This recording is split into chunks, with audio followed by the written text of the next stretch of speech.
ঠিক তদ্রুপভাবে মানুষের জীবনে একদল মানুষ গবেষণা করছে যে একটা মানুষ জীবিত মধ্য থেকে এই শক্তিটা যদি না থাকে তাহলে তাকে আমরা বলি। এখন এই মৃত্যু অবস্থাটাকে নিয়ে মানুষ এক শ্রেণীর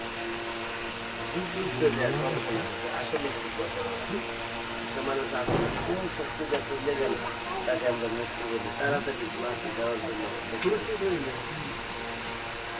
এই জায়গায় মানুষ গবেষণা করে করে বিজ্ঞানীরা বিভিন্ন ধরনের গবেষণা করছে এটা কি, এদের ধর্ম, কিন্তু কোনো বিজ্ঞানী অর্থনীতি পর্যন্ত এই কি জিনিসটা ভিতরে থাকে আর কি যায় এইটা সে খুঁজে পায়। আপনারা জানেন অনেকে বিজ্ঞানের উৎকর্ষে আপনার মতো একদম মানুষ তারা তৈরি করে একদম 19-এর বিষয় এইরকম একটা মানুষ এতটা সাধিত, কিন্তু একটা জিনিস দেখতে পারেন এখন এটি নিয়ে যুগের পর যুগ গবেষণা করে বিজ্ঞান একটা জায়গায় কিভাবে ফেল করছে তারা ওই টেস্ট টিউবের মধ্যে ডিম্বাণু শুক্রাণু দিয়ে মায়ের গর্ভের তাপমাত্রা দিয়ে গবেষণা করছে, দেখবে যে কোন সময় আত্মাটা করছে। কিন্তু এটাও তারা কিন্তু ওখানেও তারা আবিষ্কার করতে যার জন্য তারা সমস্ত পৃথিবী যত লেখক, কবি, সাহিত্যিক, বিজ্ঞানী, হ্যাঁ এই বিজ্ঞানী আইনস্টাইন পৃথিবীর সবচেয়ে বড় বিজ্ঞানী। উনি যে সময় বিজ্ঞানী ছিল এই সময় কেউ বুঝিনি যে উনি বিজ্ঞানী। ওনার বিজ্ঞানের আবিষ্কার ছিল ছোট্ট, উনি বলছে ইকুয়াল টু এমসি, এই কথাটা বলছে। ইংরেজি ই আছে না, ই ইকুয়াল টু ই মানে 8, এমসি মানে এটা একটা মাত্রাকার সংখ্যা। এই সূত্রটা কাজে লাগাই এখন আপনি ফ্যান, লাইট যা কিছু দেন সব তার 100 বছর পরে ওনারে মানুষের বিজ্ঞানী। এর আগে ওনার এই যে গবেষণা চিন্তা এইটা কোনো কাজে লাগে না। এখন দেখেন মানুষ এই যুগের পর যুগ পরিবর্তন আসছে, সাধনা করছে। এক শ্রেণীর মানুষের আত্মাকে নিয়ে সাধনা করছে। এই দেখি যেমন লালন সাহেব বলছে খাঁচার ভিতর ওয়াসিন পাখি কেমনে আসে যায়, তারে ধরতে পারলে মানবেরি, তারে ধরতে পারলে মানবেরি,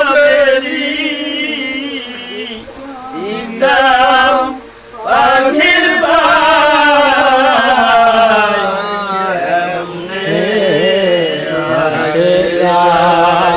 এই লালন সাইজি সে বাড়ি ঘর সবকিছু শরীরে পরিত্যাগ করিয়া ওই সবসময় সে বসে রয়েছে, ধ্যান করছে, সাধনা করছে, করতে করতে করতে নিজের ভিতরে এমন এক শক্তির উদয় হয়েছে, পাইছে।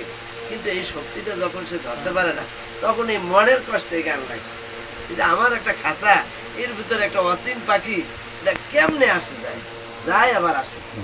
তারে যদি আমি ধরতে পারতাম তাহলে তারে আমার মনের বেরি দিয়া এই শক্তিটা ধরা শোয়া যায় না, অনুভব করা যায়। আর এই অনুভব যারা করতে গেছে তারাই পরবর্তীতে আবিষ্কার করছে যে আসলে কি মানুষের এই যে জীবনটা, এই যে পার্থিব জগতে এইটাই শেষ না, এরপরে এই জগৎটার পরবর্তীতে মানুষের আরেকটা জগৎ আছে, এটার নামে হচ্ছে পরজগৎ, পরকাল। তাহলে এই আত্মা সম্পর্কে গবেষণা করতে গিয়া পৃথিবীর কোনো বিজ্ঞানী, কোনো মানুষ, কোনো লেখক এইটার সমাধান দিতে পারে না। পবিত্র কোরআন যারা রিসার্চ করছে, গবেষণা করছে, পবিত্র কোরআনে একটা জায়গায় এটার একটা সমাধান আছে, সেটি হলো সূরা কাহাফ। আপনারা যারা আরবি ভাষা যদি পড়ে থাকেন, এই সূরা কাহাফের ভিতরে আমাদের প্রিয় নবী মুহাম্মদ মুস্তাফা সাল্লাল্লাহু আলাইহি সাল্লাম যখন তিনি আরবে চতুর্দিকে তার সমস্ত কিছু তো মুগ্ধ হয়ে মানুষ যখন ইসলাম ধর্ম গ্রহণ করা শুরু করছে, 2-3 বছর অনেক কষ্ট করছে যারা ইসলাম ধর্ম গ্রহণ করছে, তার উপর নির্যাতন করছে, অত্যাচার করছে, কিন্তু যখন 3য় বর্ষে আসছে তখন হাজার হাজার কুরাইশ বংশের লোক তার কাছে এসে ইসলামের এই কথা শুনে, হ্যাঁ, তারা তার কাছে বায়াত গ্রহণ করা শুরু করে। তখন ওই কুরাইশ বংশের লোকেরা চিন্তা করলো, আহা, আমাদের এই যে পৌত্তলিক ধর্ম বাদ দিয়া মুহাম্মদুর রাসূলুল্লাহ এটা আবার কোন ধর্ম শুরু করলো?